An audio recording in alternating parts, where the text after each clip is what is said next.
To the Nazis, she was the White Mouse, a resourceful operative who evaded their clutches after having helped 1,037 people escape Nazi territory along the Pat O'Leary line. Britain's Special Operations Executive called her Helene.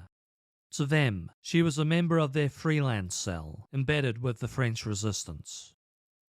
To Marseille's high society, she was Madame Fiocca, an intrepid foreign journalist who arrived from a faraway land, fell in love with one of their most eligible bachelors, and subsequently became one of their own. To the French resistance, she was the tough as nails Madame André, a woman who could kill a man with her bare hands. But to Australia, the land that she fled in her teens, she is remembered as Nancy Wake, war hero. As is often the case with Aussie icons, see Phar Lap, the Pavlova, the Flat White Coffee, the Lamington, Crowded House, Russell Crowe, Stan Walker and Admiral Markham's flag. Nancy Wake was born in New Zealand. Born in 1912 in Roseneath, Wellington, to Ella, a homemaker, and Charles Wake, a journalist, the family moved to North Sydney, Australia, when Nancy was 2 years old. Charles had been offered a much better job across the ditch, so they packed up all of their belongings, rounded up all 6 of their kids, and took off across the way. Biographies paint a picture of the family briefly enjoying a comfortable, middle-class existence there, though Charles and Ella's marriage had grown quite loveless at this stage. One day, Charles just disappeared on them. Far from foul play, he'd abandoned the family and gone back to New Zealand. Before Ella and the kids had come to grips with the estrangement, they found out Charles had sold the new house from under them without warning. And so it was the Wake family moved to a poorer neighbourhood. From here on, Nancy's childhood was one of financial struggle, filled with dreams of moving to somewhere glamorous and exciting, and full of regular conflict with her mother. Age 16, Nancy ran away from home to become a nurse. Well, technically, as she was a runaway minor wanted by the police, Shirley Ann Kennedy enrolled in a course in Mudgee, northwest of Sydney. This would be the first of many noms de plume she adopted in her life. A mining town with a poorly staffed hospital and a never-ending supply of miners brought in with broken limbs, burns and nasty cuts. Nancy became an expert at patching up wounded men. 2 years later, no longer a miner, she returned to Sydney, dropping the disguise. She found a job with a shipping company for a while. A big break, however, came in 1932. Her auntie Hinemoa, the original black sheep of the family, Hinemoa had run off with a married sea captain, wrote to her to say she often thought about Nancy and wished her every success. She was sending Nancy £200 so she could live the life she wanted. That'd be a sum of around 11,000 Australian dollars today. Nancy booked passage on the RMS Aorangi II, headed for Vancouver, Canada. From Vancouver, Nancy spent 3 weeks in New York, where she discovered their speakeasies, before moving on to London, England. In London, she enrolled in a journalism school. By day, she learned to be a reporter. By night, she was a regular denizen of the nightclubs. One holiday weekend, she jumped on a plane across the English Channel to Paris. Nancy adored Paris. On graduation, she lied her way into a reporting job for the Hearst Corporation by convincing the interviewer she could read Egyptian. Her mock Arabic writing was just Pitman's shorthand written backwards. As a Hearst Corporation reporter based in Europe, she got to relocate to Paris. Nancy learned the language, fit in well with the locals, and one night in 1937, while on holiday in Marseille, she met and fell in love with Henri Fiocca, a wealthy industrialist and eligible bachelor. The couple married in 1939, weeks after the outbreak of the Second World War. And It's here I need to rewind for a second to discuss the future Madame Fiocca's first visit to Marseille.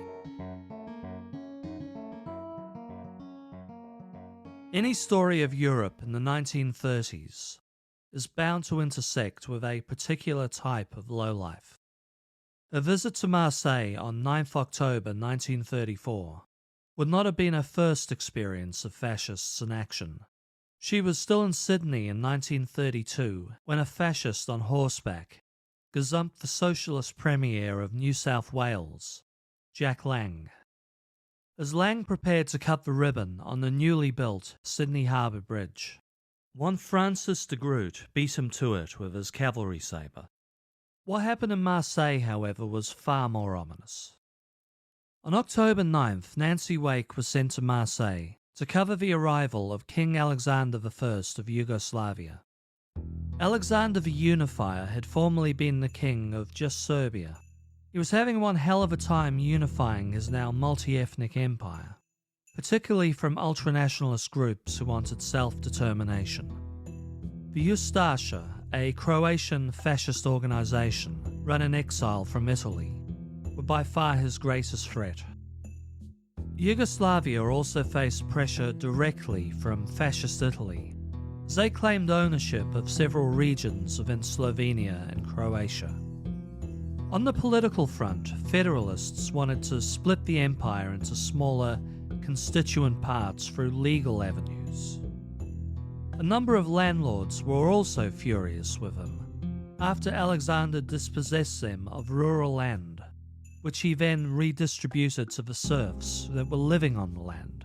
The Austrian and Hungarian barons who lost out were a minor threat, but several Muslim landlords, remnants of Ottoman rule, who lived locally, wanted the king gone. To top everything off, his communist neighbours were looking across at him, just waiting for an opportunity to bring Yugoslavia into the fold. In 1929, Alexander temporarily suspended democracy, after fascists attempted a coup. Afterwards, he fired corrupt and fascist civil servants. He arrested the seditionists and troublemakers. The Ustasha responded with a wave of bombings and assassinations. Desperate for help and increasingly worried Hitler's ascent in 1933 would lead to a combined Italian, German and Ustasha attempt next time. The king called on France for help and for a military alliance. Alexander arrived on the Dubrovnik on the 9th to a rapturous greeting from the locals. Greeted at the dock by French Foreign Minister Louis Barthou, the two men climbed into the back seat of a waiting car. They'd barely travelled 100 yards when an assassin approached the car, shouting, "God save the king," and then shooting both men dead. The assassin was, in turn, beaten to death by a furious crowd. The assassin, Vlado Chernozemski, was an experienced killer who worked for a Macedonian ultranationalist group aligned with the Ustasha. He'd already murdered two politicians before this incident, and was by then the guy who trained other assassins. Judging this job too important to leave to an apprentice, he went to Marseille himself to do the deed. Nancy was there to witness the assassination, and wrote a report for Hearst Corporation. But as one of the first assassinations caught on film, it's the film footage that people remember today. All the same, it left a lasting impression on her. Mind you, violent fascists doing violent fascist things wasn't something one could ignore in the mid-1930s. Besides France's own homegrown far-right groups, like the Croix de Feu who I mentioned in the Wall Street Putsch, there was a lot going on with the fascists. As a roving reporter based in Europe, Nancy saw or heard much of it. In 1933, she was even sent to Germany to interview Adolf Hitler. In 1935, she travelled to Vienna, Austria, then well in the grip of the fascists. Nancy was appalled to witness roaming gangs of fascists assaulting Jewish citizens in the streets without fear of reprisal. She vowed, should the chance ever present itself, she would help bring Hitler down. Right, back to 1939. It is Christmas, 1939 in Marseille, and after only a couple of months of wedded bliss, Henri was called up to serve in the army. Everyone feared the Nazis, having invaded Poland, would be coming after France next. And while France had both the Maginot Line and a well-trained standing army of 800,000 men, the speed with which the Nazis took out Poland was utterly terrifying. Nancy was determined to play a part in the conflict, and had her millionaire beau buy her a truck she could use as an ambulance, should they be invaded. In March 1940, Henri was sent to the Maginot Line on the border with Germany. As the Nazis blitzkrieged through the north of the continent, at first through neutral Belgium, the Netherlands and Luxembourg, Italy launched an attack on the south of France. Madame Fiocca was soon in the thick of it, providing medical help to and evacuating the wounded. The Axis powers soon overran the Maginot Line, crushing French defences. On 17th June 1940, Marshal Philippe Pétain, a World War I hero known as the Lion of Verdun, surrendered to the Axis. He soon after took charge as a puppet dictator of a breakaway nation in the south of France, the new capital, the town of Vichy. In reaction, a colonel named Charles de Gaulle crossed the English Channel, declared a government in exile who would continue to resist, and started planning that resistance. In October, Pétain announced Vichy France had agreed to collaborate with the Axis powers. As local resistance networks formed, Nancy and Henri, now back from the front, joined the resistance. Madame Fiocca started off as a courier, shipping radio parts and other equipment to agents in the field. This was dangerous enough, and Vichy France has carried a death sentence of court. Nancy and Henri continued regardless. They would live double lives, well-regarded socialites and pillars of the community on one hand, partisan spies on the other. Though every meeting brought the risk of being uncovered, tortured and executed, they continued to build networks among the disaffected. At night, they listened intently to BBC radio broadcasts from Britain for news on the war, with a second radio blaring in the neighbour's direction to obscure the noise of the first. As Paris fell, German troops throughout Vichy France became a regular sight, as did captured Allied soldiers. Fort Saint-Jean, an old fortress on Marseille harbour, became a prison camp for several hundred captured soldiers, sailors and airmen. As the authorities believed the captives couldn't go anywhere, they were allowed to roam freely in the daytime. After a chance meeting in a cafe with a captured officer, Nancy started to courier them goods. A Commander Bush, who adopted the codename Javier, was their first connection. Javier would later escape the camp and become an important resistance fighter himself. In a matter of a few months, the scope of their mission had increased greatly. The couriers were now part of a network, smuggling people out of France into neutral Spain. They were a link in the chain known as the Pat O'Leary line, named after a Belgian doctor and agent who took on that nom de guerre. They took in soldiers and occasionally compromised agents, hiding them in rented apartments or in Henri's factory. They acquired documentation for them before taking them to the Pyrenees Mountains. Soon, increasing numbers of French Jews came to them for help as well. Vichy France started sending Jews off to the concentration camps in October 1940.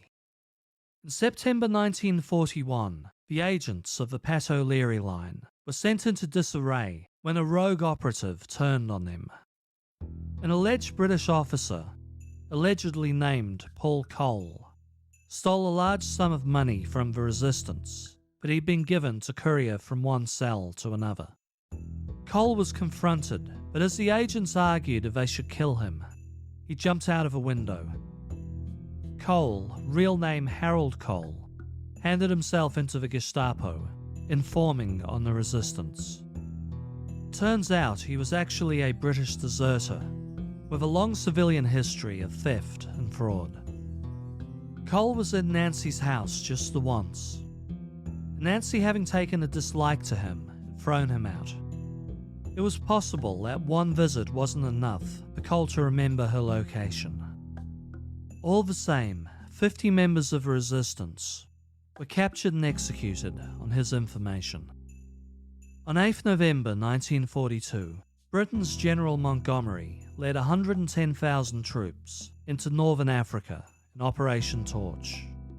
As the Allies pushed back the infamous Desert Fox, Owen Rommel, taking swathes of land across the Mediterranean from France, the Nazis decided to formally annex Vichy France.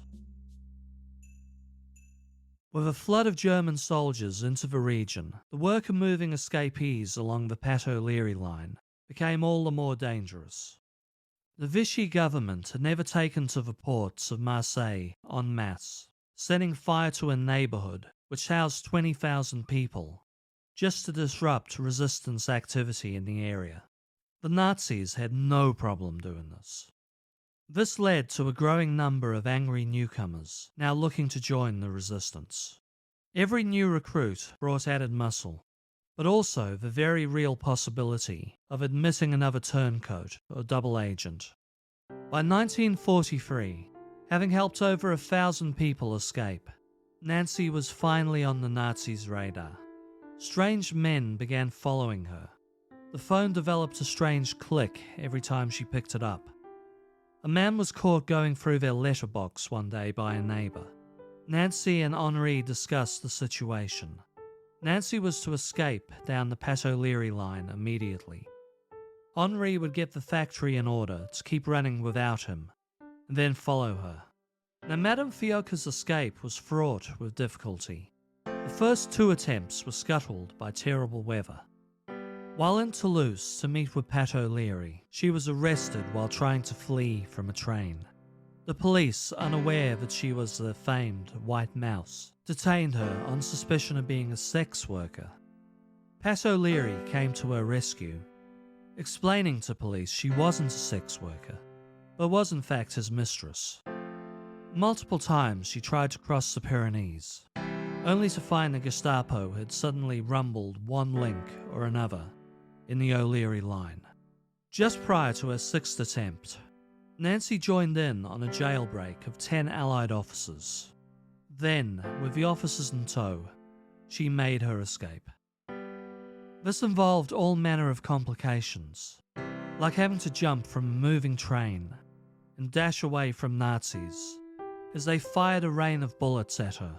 Having legged it, the escapees made their way on foot over the mountains, a trip which took several days. Much of the journey was without food and drink, and unsuitable clothing for the freezing nights. One night she had to sleep in a pig pen, where it is thought Nancy contracted scabies. The officers were often a millstone around her neck, complaining and stating they were too tired to go on. Madame Fiocca escaped the clutches of the Gestapo after a long, arduous journey. Soon she would be in England. By mid-1944, however, she would be back in France, living in a forest and leading a band of merry men against the Nazis.